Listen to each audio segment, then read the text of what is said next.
Twitter and the real-time web is entering Davos big time this year. The World Economic Forum has had bloggers and started its own blog in 2004, but this year is very different, as you can follow many participants on their Twitter accounts. You can follow me on twitter.com/Loic, and tens of them are just posting in real time everything which is happening, so forget about any secrets, this is all over. I did an experiment this morning with a breakfast with Kofi Annan, who was introducing a new initiative on how to fight climate change and improve the world. As you all know, the issue of climate change is a very important matter for all of us.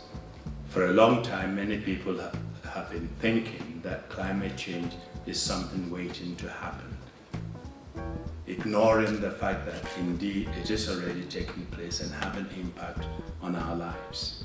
And what I did, I was sitting with journalists. What I did, I started posting on Twitter and on Seismic videos with questions. When you say massive social media presence and how the internet can help, I don't want to be negative in any way, but it's been a few years we hear, let's all help.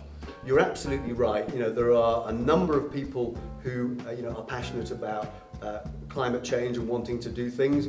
There's a number of organisations who are going to be pushing those messages out there. But the key thing is that we don't kind of sit there and go, well, actually, that one's working. That one's, everybody gets behind it. The number one thing is people like you and some of the other key bloggers in the room to actually start that process happening. I think you'll have probably hundreds of thousands of people who are willing to help, but you need to explain a little bit how. Exactly. It's not money in this case, right? No, so exactly. What is it? We got questions, tons of questions, like from, I think, more than 10 countries.